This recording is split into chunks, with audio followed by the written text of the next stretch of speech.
And we're picking up. We're still in the chapter.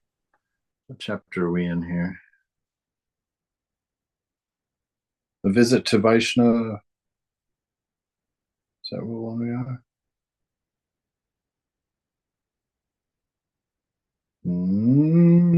It's so weird having to work out of a visit to Vidyasagar. That's where we're at. And yeah. So everybody has left his room and he's sitting there. It's 3:30 in the afternoon. And M again entered the master's room and sat on the floor. Let me close my door here before I disturb everybody.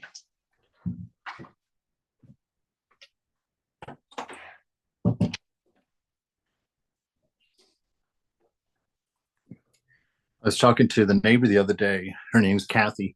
You guys are probably going to meet her at some point. She's reading the gospel right now. She borrowed that from me. But she's always gardening right outside my window, and my window is usually open to keep it cool in here. And she said that she hears all my classes while she's gardening. So I'm hoping she'll come by sometime. All right. So it's 3:30 in the afternoon, and M again entered the master's room and sat on the floor. A teacher from the Broughton Institute had come with several students to pay a visit to the Sri Ramakrishna. They were conversing together, and now and then the teacher asked questions. The conversation was about the worship of images.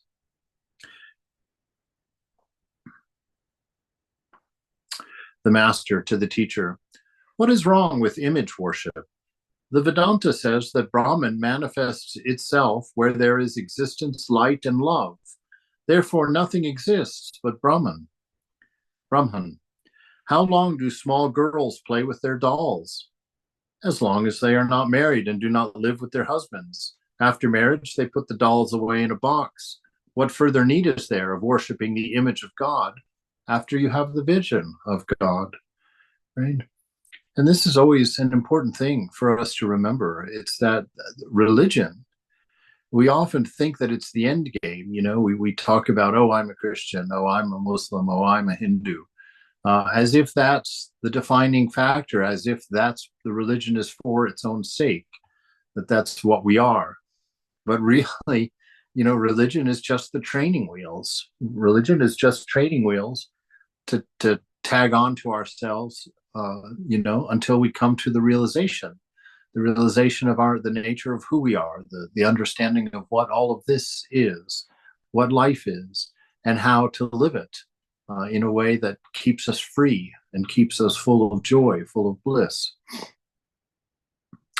And so he's saying, you know, that all of these practices, your meditations and your memorizations and your reading of scriptures and, you know, your studies, all of these things, they're temporary. They aren't what define our religion. What defines our religion is realization, knowing God, right? And so that is to be our identity when this is finished. We'll be knowers of the divine. We'll be knowers of love, practitioners of love. Well, actually, at realization, we'll be masters of love. Now we're practitioners. Now we're trying to get good at loving, at caring. What further need is there of worshiping the image after the vision of God?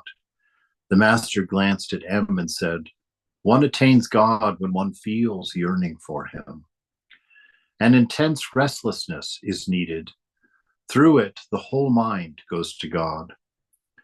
A man had a daughter who became a widow when she was very young. She had never known her husband. She noticed the husbands of other girls and said one day to her father, where is my husband? The father replied, Govinda is your husband. He will come to you if you call him. At these words, the girl went to her room, closed the door, and cried to Govinda, saying, O Govinda, come to me. Show yourself to me. Why don't you come? God could not resist the girl's piteous cry, and he appeared before her. One must have this childlike faith and the intense yearning that a child feels to see its mother. That yearning is like the red sky in the east at dawn. After such a sky, the sun must rise. Immediately after that yearning, one sees God. Right. So this is when you as the coconut are ripe. Thakur says when the coconut's ripe and the inside pulls away from the shell, you can shake it and it rattles, and you know that it's ripe. Nothing is all stuck together. And what he's saying is that, for us, when we're ripe, that's when we know who we are, the boundaries of who we are, that what we've been talking about lately, that you see the boundaries of mind. The mind has kind of pulled away from the edges, so that you're not part of mind, mind's not part of you. You kind of see it as other. And the body, the same thing, your relationship with the body's kind of pulled away from you, and there's space around you. So as it were, if you were to shake you, you would rattle, because you've got the space between you and body and you and mind. And you're observing the world and coming to know its nature, and that longing begins to grow in you, because your discernment has shown you so clearly that the things you desire cannot be given to you by this world, that your desires cannot be fulfilled through a body and through a mind, that it's the knowledge of your nature that you're longing for. It's for the qualities of yourself, of Brahman, that you're longing for, that absolute security, that absolute love, that absolute oneness and intimacy. These are the things that we seek. And slowly, slowly, as we realize that the world is not a source of those things, that love kind of gathers and begins to go toward the divine. And then the more you experience the presence in your practice, the more excited you get about your practice, and the more joyful your practice becomes. And the mother in this way kind of lures you until your whole heart is going in that direction. And that longing for God is intense. A Brahmin used to worship his family deity daily with food offerings. One day he had to go away on business. As he was about to leave the house, he said to his young son, "Give the offering to the deity today. See that God is fed." The boy offered food in the shrine, but the image remained silent on the altar. It would neither talk nor eat. The boy waited a long time, but still the image did not move. But the boy firmly believed that God would come down from his throne. He would sit on the floor and partake of the food. Again and again he prayed to the deity, saying, "Lord, come down and eat. It's already late. I can't sit here any longer." But the image did not utter a word. The boy burst into tears and cried, "Oh God, my father, ask me to feed you. Why won't you come down? Why won't you come down? Why won't you eat from my hands?" The boy wept for some time with a longing soul. At last, the deity, smiling, came down from the altar and sat before the meal and ate it. After feeding the deity, the boy came out of the shrine room. His relatives said, "The worship is over? Well, bring out the offering. Bring us the prasad." "Yes," said the boy, "the worship is over, but God has eaten everything." "How is that?" asked the relatives. The boy replied insolently, "Well, God ate the food." They entered the shrine and were speechless with wonder to see that the deity had already eaten every bit of the offering. Right? I love these stories. And I would love it even more if I didn't see it as a story. But what a marvelous promise that's really being pointed out here by Thakur, that with this kind of childlike faith, if you can let go of what materialism has taught you about the world that you live in, if you can transcend what your body has taught you about your nature and about the world you live in, you can have this kind of faith, because you know that these are the realities that lie behind what this world looks like, how this world seems to be. A material world is quite tyrannical, and we've had to develop so many defenses and so many protections for our loving self, to not be exploited, not be taken advantage of. And through practice, little by little, we get the courage to let those guards down. We begin to realize that that the nature of the world is love, and that we carry that within us. And as that sense of safety comes, and as we let down these old protections, these armors around our love, we can feel this way, and we can long for God in this way.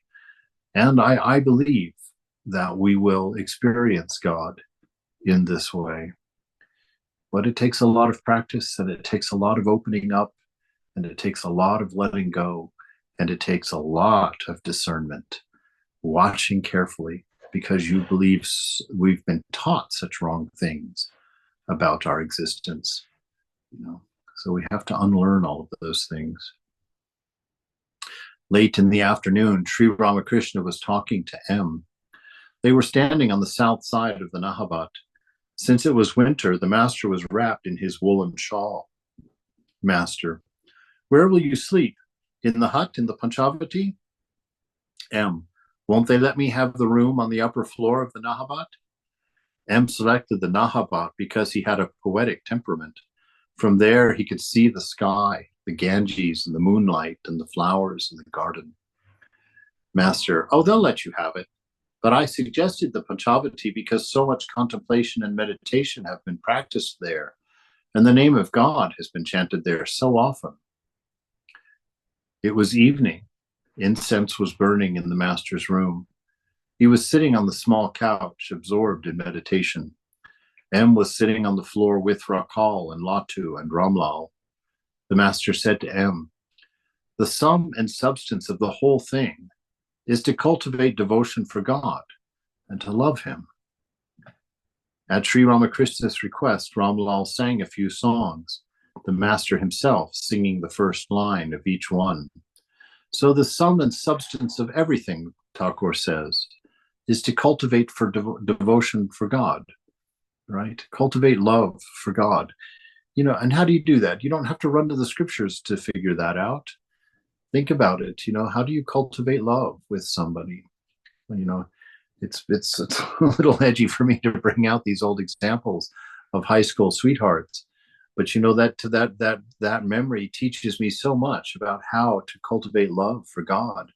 I can remember my first girlfriend, and what cultivated love: being together, spending time, right? So being in the shrine and doing your meditations, your prayers, your conversations with the beloved, making gifts. I remember making little note cards, and drawing wonderful little pictures that I took tons of time, and I couldn't wait to give those cards to them, And so that kind of energy is necessary with God as well, throughout the day, to joke, point out something funny to the beloved, or share something you see online, call God. You're sitting there watching YouTube, wasting your time, but just look up to him and say, hey, Tucker, look at this. Look what Kamala Harris did today, right? Or whatever it is.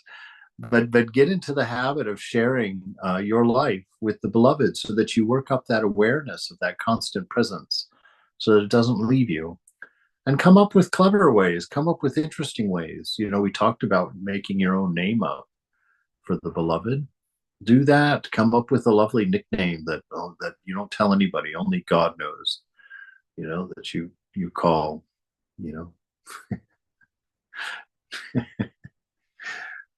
I'm refraining from coming up with examples, but there's plenty of examples of ways that you could call on God and just spend that time with the beloved, with the divine, and cultivate it. Use your artistic skills, use your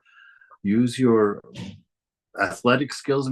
Use all of yourself to come up with a way of cultivating that love, enticing God into relationship with you. Open up those windows of your heart and be young again, be free again. So the sum and substance of the whole thing is to cultivate this devotion for God and love him. Right?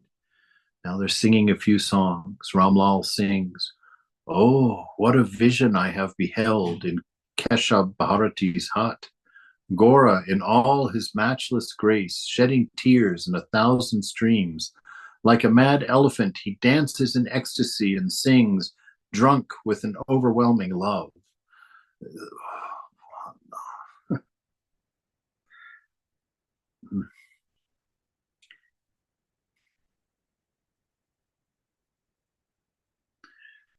I mean, the struggle here, what a beautiful bar, what a beautiful goal to attain, such a thing, shedding tears in 1,000 streams, dancing in ecstasy and singing like a mad elephant drunk with an overwhelming love. That this is pure imagination for us. And that's so sad to me that I haven't been able in my life to witness this, let alone experience it in myself, but to see someone completely drunk on love, dancing with a madness, lost in an ecstasy in that embrace of the divine. What a beautiful sight, what a wonderful thing to see. Then he sang, though I am never loath to grant salvation, I hesitate indeed to grant pure love. Whoever wins pure love surpasses all. He is adored by men. He triumphs over the three worlds. Sri Ramakrishna said to Ramlal, sing that one, Gaur and Nitai, ye blessed brothers. Ramlal began to sing that song, and the master joined him. Gaur and Nitai, ye blessed brothers, I have heard how kind you are, and therefore I've come to you. When I visited Benares, Shiva, Lord of uh, what would he be Lord of? I got a misspelling here. I've got a K-A, two question marks, and a space. How do you pronounce it? Kashi. It is Kashi. Kashi, the Kashi, that would be what it has to be. Yes, Shiva, Lord of Kashi, told me of the Parabrahman's birth. As man in Mother Sachi's home, O Brahman, thee I recognize. Many a sadhu have I seen, but never one so kind as you. Once at Braja, you were born as Kinai and Balai, his brother. Now once more in Nadia, as Gaur and Nitai do you appear, hiding the shapes that then you wore in Braja's pastures, running freely. Once you frolicked, now for play, you roll on the ground in Nadia, chanting aloud Lord Hari's name, laughing and shouting. Once you played at Braja with your cowherd friends, and now you chant the Lord Hari's name. O Gaur, how cleverly you hide the dark blue form you wore at Braja. But your slanting eyes betray you. Through the blessing of your name, the sinner is set free, they say. And so my soul is filled with hope. Now, with eager heart, I hasten to your feet, O Lord. I implore you, keep me safe. Keep me safe within their shadow. You redeemed Jagai and Madhai, wretched sinners though they were. I pray to you, do the same for me. I have heard that you embrace all men as brothers, even the outcast, whispering in the ears of all Lord Hari's life-renewing name. Again, this intensity of that love and that playing. You roll on the ground in Nadia, frolicking and playing, chanting aloud Lord Hari's name. I've never practiced like that, but I've got a new goal. A new goal to practice rolling on the ground and laughing while chanting God's name and playing, frolicking with the beloved, just enjoying this life, this world, this moment, with God like that. Set these in your sights. This is what real religion looks like. This is what real knowing God looks like. It's it's living at the edge of sanity, because you're just so overwhelmed with the depth and the profundity of things, constantly weeping, constantly being so inspired you cry. Late at night, M sat alone in the Nahabat. So he's there, he's doing practice. Just imagine you're M and you're in the Nahabat, that room above where Holy Mother was staying. The open sky up there, and you can hear the Ganges River slowly sloshing on the shores. You can hear the bells ringing from the temples. You know, So that small room of hers, Swamiji? Above it, yeah. We were not allowed to go up. I didn't go up. I don't know. I don't remember. I've seen the stairs. I didn't go up there myself either. I don't think you can normally get up there. Yeah. But yeah. So M is up there. It's late at night and M is alone at the Nahabat. So it's nice and quiet. You know, the river's lulling on the shores. The moon is shining and reflecting in its water. He's sitting there quietly doing practice right there with God, just a stone's throw in another room.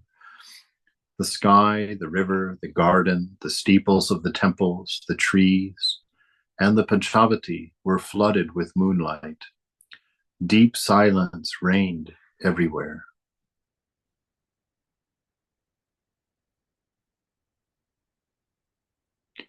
Broken only by the melodious murmuring of the Ganges, M was meditating on Sri Ramakrishna. At 3 o'clock in the morning, M left his seat.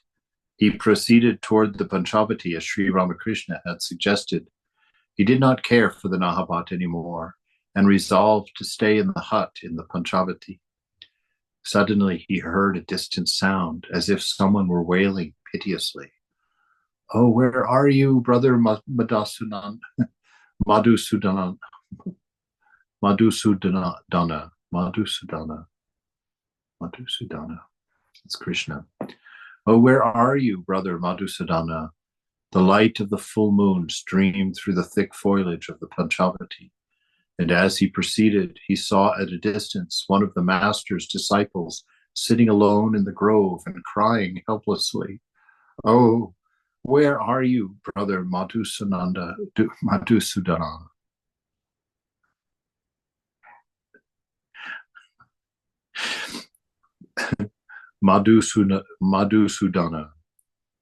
Silently, M watched him. So you get to see this beautiful scene. You know, he's up there. He's been sitting for several hours because he goes to bed. He's sitting up there until 3 a.m. And then, you know, he's sitting and he hears Thakur's words. I just thought you might want to sit in the Panchavati where all of that spiritual practice has been done, you know. So he immediately, what am I doing here? You know, just because it's beautiful and it's a nice view from here, I'm missing out on an opportunity. He goes down there and Mother lets him see another disciple crying, weeping in the night for God, for the presence of God, weeping for Krishna like that. And he sits and just watches that for a moment. What a beautiful way to meditate, to think of God, to think of Ramakrishna. Saturday, December 15th, 1883. M had been staying at Dakshineshwar with Sri Ramakrishna. The master was sitting in his room, listening to the life of Prahlada, which Ramlal was reading from the Bhakti Mala. M was sitting on the floor. Rakal and Latu and Harish were also in the room, and Hazra was on the veranda. While listening to the story of Prahlada's love for God, Sri Ramakrishna went into an ecstatic mood. Hiranyakasipu, the king of the demons and father of Prahlada, had put his son to endless torture to divert the boy's mind from the love of God. But through divine grace, all the king's attempts to kill Prahlada were ineffective. At last, God appeared, assuming the form of Nrisimha. Well, I'm having trouble with these words tonight. Nrisimha, the man. What is that? Narsimha. Nrisima, Miha. They are both pronounced, Swami. It's Narasimha or Nrasimha. Narasimha. Okay. Very good. Thank you. Nara is man and Simha is lion. Uh-huh. So at last God appears, assuming the form of Narasimha, the man lion, and killed Hiranyakashipu. The gods were frightened at the rage and the roaring of the man lion and thought that the destruction of the world was imminent. They sent Prahlada to pacify the deity. The boy sang a hymn to him in words of love, and the man lion, moved by affection, licked Prahlada's body. Still in an ecstatic mood, the master said, what love for the devotee. The master went into a deep samadhi. He sat there motionless. A teardrop could be seen in the corner of each of his eyes. The master came down to the plane of the sense world and spoke to M, expressing his abhorrence for those who, while practicing spiritual discipline, enjoyed sex life. Master, aren't you ashamed of yourself? You have children, and still you enjoy intercourse with your wife. Don't you hate yourself for thus leading an animal life? Don't you hate yourself for dallying with a body which contains only blood, phlegm, filth, and excreta? He who contemplates the lotus feet of God looks on even the most beautiful person as mere ash from the cremation ground. To enjoy a body which will not last, and which consists of such impure ingredients as intestines and bile and flesh and bone, aren't you ashamed of yourself? M sat there silently, hanging his head in shame. Master, a man who has tasted even a drop of God's ecstatic love looks on lust and greed as the most insignificant. He who has tasted syrup made from sugar candy regards a drink made from treacle as a mere trifle. One gradually obtains that love for God if one but prays to him with a yearning heart and always chants his names and glories. The master was in an ecstasy of love. He began to dance about the room and sing, "Who is singing Hari's name upon the sacred Ganges bank? Is it Nitai that has come, the giver of heavenly love?" It was 10 o'clock in the morning. Ramlal had finished the daily worship in the Kali temple. The master went to the temple accompanied by M. Entering the shrine, the master sat before the image. He offered a flower or two at the feet of the Divine Mother. Then he put a flower on his own head and began to meditate. He sang a song to the Divine Mother. "Your name I have heard, O consort of Shiva, is the destroyer of our fear. And so on you I cast my burden. Save me, O kindly Mother." Sri Ramakrishna returned from the Kali temple and sat on the southeast veranda of his room. He ate some refreshments which had been offered at the temple, and the devotees received a share. So this scene here, aren't you ashamed of yourself? It's where does the shame come from? It's not in the sex aspect of it, in the thing in and of itself. What is the shame? Is that we're wasting our time on something that in comparison we could have so much more if we could let go. If we could let go of this idea of our body and our mind and all of the desires and cravings that the body mind comes up with.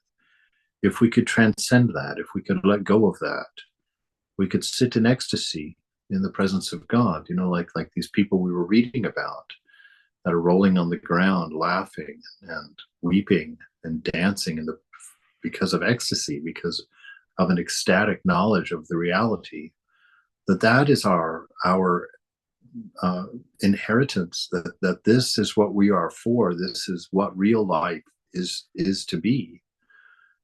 But we spend our time just cultivating such small things and keeping our eyes on these small things, these substitutes, these inauthentic experiences, not letting go, not willing to take a chance that there's something greater, something better, something higher.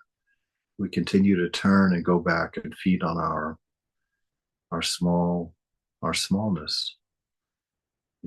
again and again, making ourselves weak for the sake of pleasures. So it's not the guilt trip that he's interested in. He's really interested in us seeing the worthlessness of the things that we're pursuing. That worldly life is not what it's for. The joys and ups and downs of this life, that they're not the end all of the experience of being. Ecstasy is the end all. Realization, realizing that you're one with the universe, that the whole universe is within you, right? This is the end all of being. This is the potential that we carry within us. And so to think of ourselves small, to search out these things in the face of such a grandeur, in the face of such a possibility, for us to waste our time enraptured in these things,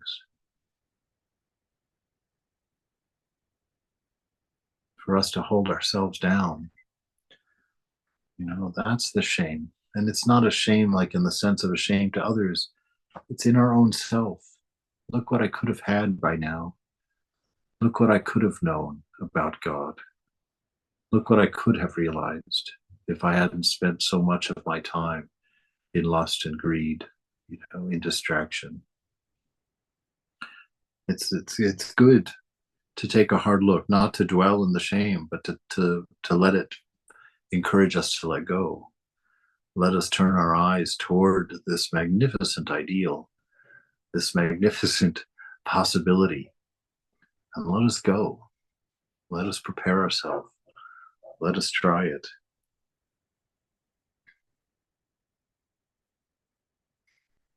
Sri Ramakrishna returned from the Kali temple and sat on the southeast veranda of his room. He ate some refreshments which had been offered at the temple, and the devotees also received a share. Rakal sat by the master and read about Lord Erskine from Self-Help by Smiles.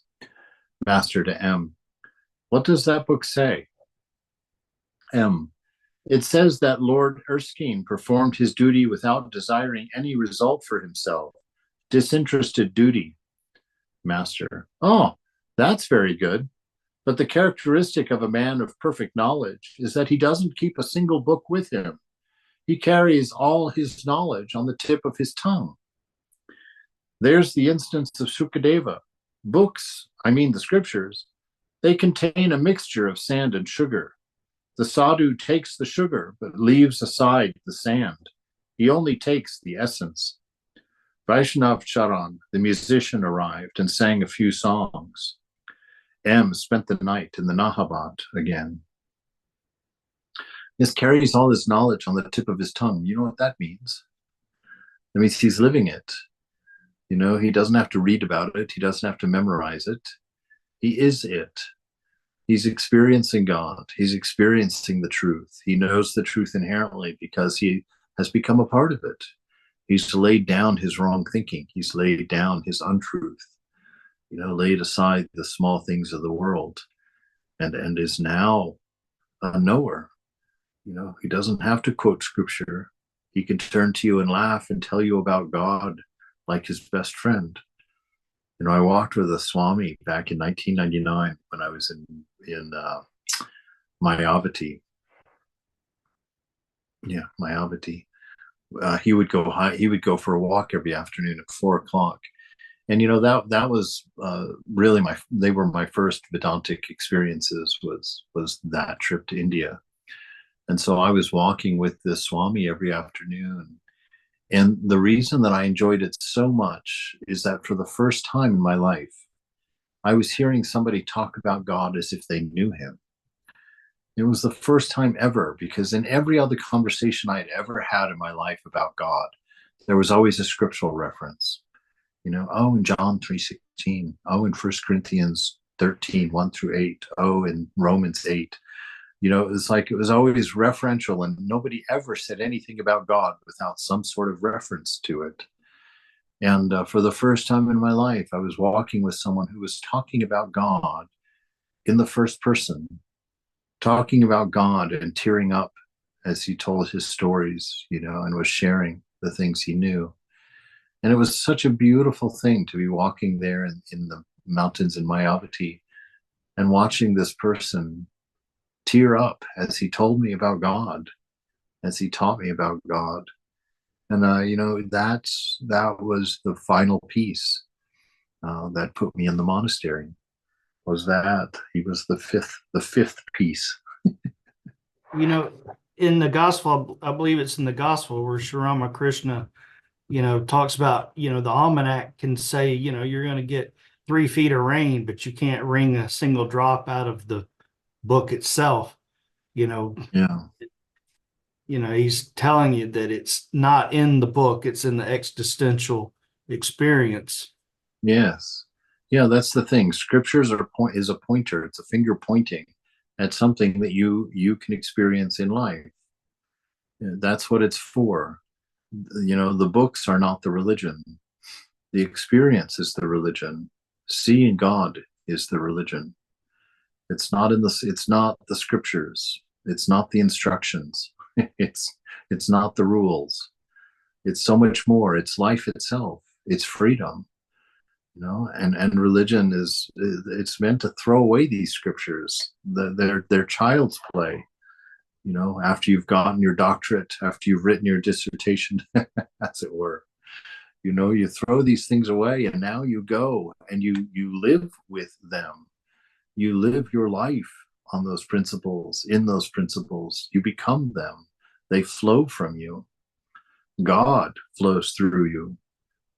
Like an avatar, you become something similar as a whole through which God is witnessed, God is seen. You put a hole through your ego, and people see the love coming out of you. This is what religion is. Mm-hmm. Some of the swamis that are, very accomplished, that have really removed the self-will, and you can, like Sarvadevananda told me, it's like the machine has no will. And, some of those swamis that have removed the will, and you can literally just feel the master and mother right through them. Like, Yeah. and, it's amazing, really. Yeah. No, definitely. Holy people have a way of looking at you. It's very, very distinct. Very, very lovely. All right. So M spends the night in the Hobbit again. It's Sunday, December 16th, 1883. Sri Ramakrishna was seated with M on the semicircular porch of his room at about 10 o'clock in the morning. The semicircular porch is off the side of his room that's facing the river, facing the Ganges. There's some nice big tall trees around it, so it's nicely shaded and sort of hidden a little bit. But through them, you can look out at the bathing ghat and the river out there where all the fishing boats are. So the place is just like before Swamiji, even today? Oh, yes. Oh, okay. Yeah, that porch is there. You can go sit on that porch. Me and Dhyana Yogananda sat out there one time watching the river and just being in Thakur's room. The fragrance of the gardenias, the jasmine, the oleanders, the roses, and the other flowers all filled the air. The master was singing and looking at M. Oh, what an amazing thing, sitting there on the porch with Ramakrishna, one-on-one, and he's singing to you. Oh my God. Of course everything's going to smell like roses. The master was singing and looking at M. You must save me, sweetest mother. Unto you I have come for refuge. Helpless as a bird imprisoned in a cage, I have done unnumbered wrongs, and aimlessly I roam about, misled by Maya's spell, bereft of wisdom's light, comfortless as a mother cow whose calf has wandered far away. Master, but why? Why should I have to live like a bird imprisoned in a cage? Fie, for shame, right? What is this that we've accepted that this is what we are? Beggars. That it's okay to be unenlightened. It's okay to fall occasionally, to mess up every now and then. We've settled for such trash. And here Thakur even singing, even hearing it in a song, this person bewailing their lack of spiritual enlightenment, their lack of devotion. But why? he says, why should I have to live like a bird imprisoned in a cage? Fie, for shame. As the master said these words, he went into an ecstatic mood. His body became motionless. His mind stopped functioning. Tears streamed down his cheeks. After a while, he said, "Oh, mother, make me like Sita, completely forgetful of everything, of body and limbs, totally unconscious of hands and feet and sense organs. Only the one thought in her mind, where is Rama?" Was the master inspired by the ideal of Sita to teach M the yearning that a devotee should feel for God? Sita's very life was centered in Rama. Completely absorbed at the thought of Rama, Sita forgot even the body, which is so dear to all. At 4 o'clock in the afternoon, Mr. Mukherjee, a relative of Krishna, arrived in the company of a Brahmin, well versed in the scriptures. Mukherjee, I'm very happy to meet you, sir. Master, God dwells in all beings. He is the gold in all. That's a funny thing. What a greeting. I'm so happy to meet you, sir. God dwells in all beings. What a wonderful break of the convention. I'm going to think about greeting someone like that. God dwells in all beings. He is the gold in all. See, he is the gold in all. It is the divine within us that gives us our value. You know, it's the gold, that whole verse, you know, where you do not love your wife for your wife's sake. You love your wife because of the presence of God in your wife, the presence of the self, you know. And she loves you not for your charming personality, not for your beautiful hair, but for the presence of God within you. You know, as we learn to see that, as we grow in that, that's why we love. That's why we're equanimous. You know, that's where the inspiration comes, by seeing the presence in yourself first, and then you begin to see it in everyone. He is the gold in all. In some places, it is more clearly manifest than in others.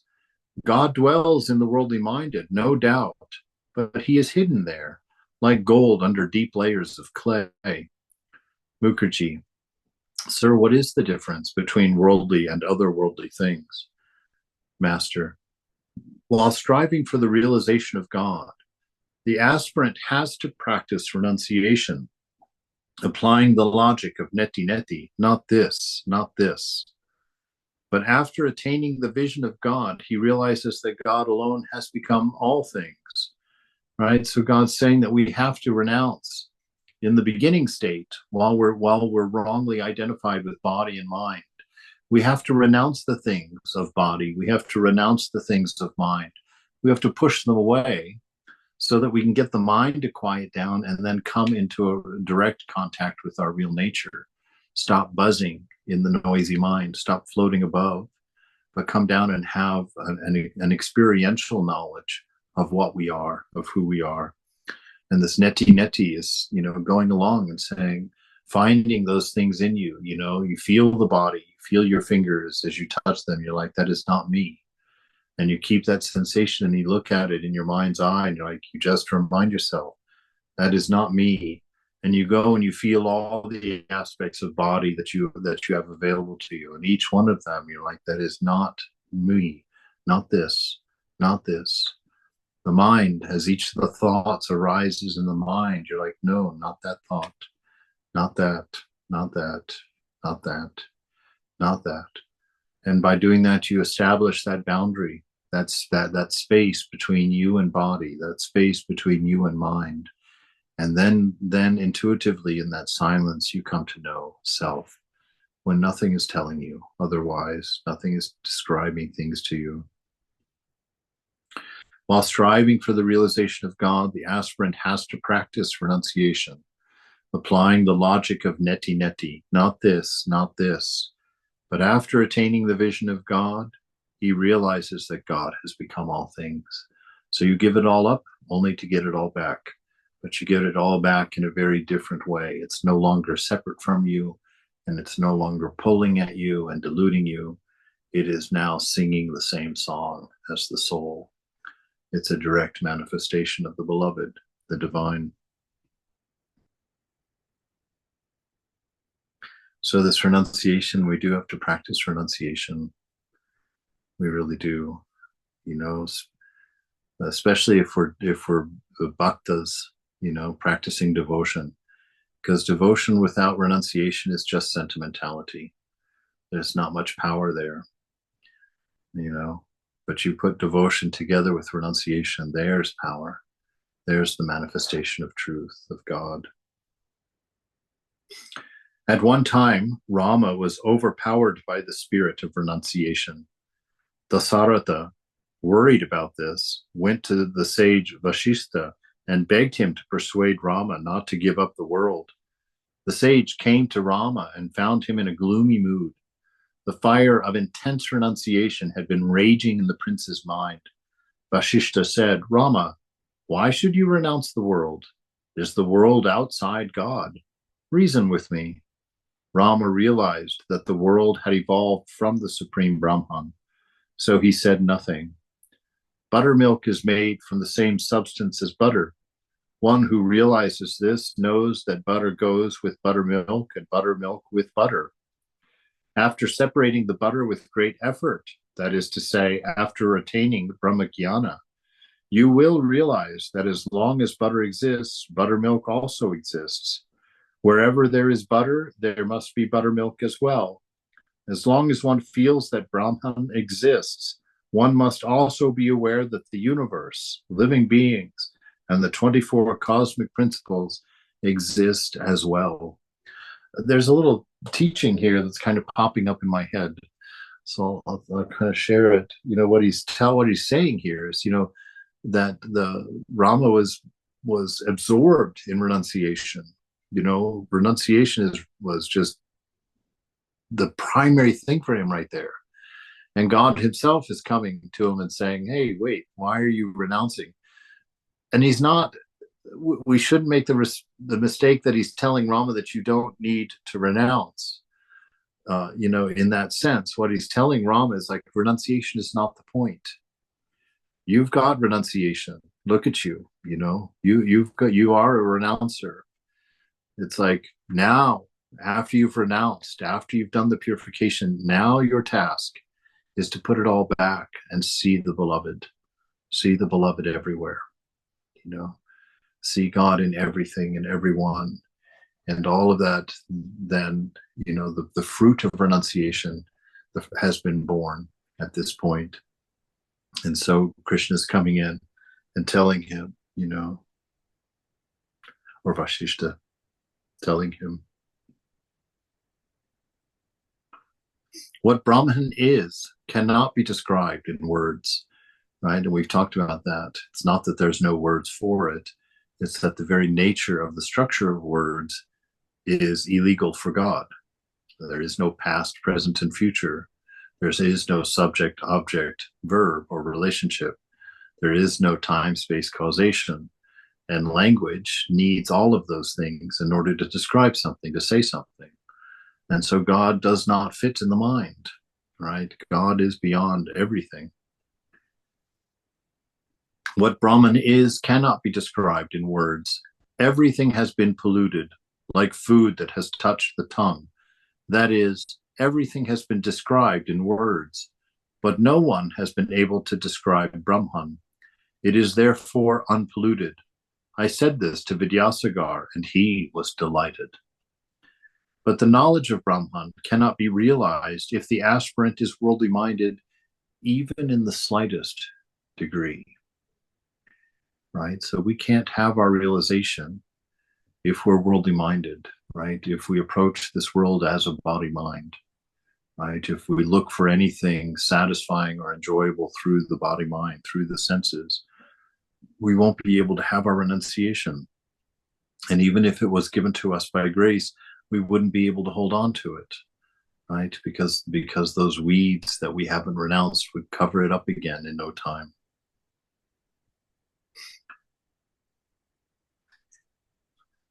But the knowledge of Brahman cannot be realized if the aspirant is worldly minded, even in the slightest degree. He succeeds in acquiring this knowledge only when his mind is totally free from lust and greed. Parvati once said to her father, "Father, seek the company of holy men if you want the knowledge of Brahman." Addressing Mr. Mukherjee, Sri Ramakrishna said, "You are rich and you still call on God. That is very good indeed." It is said in the Gita that those who fall from the path of yoga are born in their next birth as devotees of God in rich families. Mr. Mukherjee quoted the line from the Gita, "Master, God, if he so desires, can keep a Gyani in the world too. The world and all living beings have been created by his will, but he is self-willed." Mukherjee with a smile, "How can God have any will? Does he lack anything?" Master with a smile, "Oh, what's wrong with that? Water is water, whether it's still or it's in waves. The snake is a snake, whether it's coiled up or motionless, or whether it's wriggling along. A man is the same man, whether sitting still or engaged in action. How can you eliminate from the reality the universe and all of its beings? If you do that, it will lack its full weight. You cannot find out the total weight of the bell fruit if you eliminate the seeds and the shell. Brahman is unattached. One finds good and bad smells in the air, but the air itself is untainted. Brahman and Shakti are identical. It is the primordial power that has become the world and all of these living beings." Now, this is important. This is quite fundamental, actually. It's easy to read this and not get what's going on here, because what Thakur is saying is that Brahman is not there. He's not behind. He's not separate from this that you're seeing here. There is no there for God and here for the world. That this is God. This moment and all of its experiences is you touching the divine through the divine. You know, that it's everywhere. That this separation that your ego gives you the illusion of is unreal. And so you sit there, you know, it's marvelous ways that you can play with this in your practice is to sit there and think of God and think of this unconditioned love, and then go through and make an inventory. How many conditions do you place on yourself that God has not placed on you for him to love you, for her to love you? How many impurities can you list off about yourself that have kept God from loving you? You know, how many wrong actions, how much ignorance, how much meanness can you find in your life that has made God withdraw from you? And then sit there and understand this love is unconditioned. The kind of thinking that could separate God from me for any reason is a delusion. It is unreal. Egoism is the only boundary in the universe. Egoism is the only fence. And it is not established by God. It's established by you. And so you can sit there at night. You know, if you're feeling depressed, I'm sharing some of the things that I do in my weird little ways. But you know, you can be in a terribly depressed state. You can experience that real darkness inside, you know, whatever's behind that depression. And you can go sit in the middle of that. And you can know and you can declare out loud, God will win here. Love will win here, right? And so you can sit in any of your most lonely places, in your most depressed or silent places, and you can sit there and know love will win here, even if at this moment I have made this place dark and walled it off from the rest and the whole and buried my shame and my grief here. I can still sit here and know that the light of God will shine here. The light of love is here, right? And it's an amazing amount of healing that is done. by doing that, by letting that unconditioned notion of the love of God really sit in you and really take root in you. You'll find your freedom that way. You'll find your freedom and you'll find your joy that way. And you'll find all of the inspiration you need to run tirelessly to God. This is the nature of our play.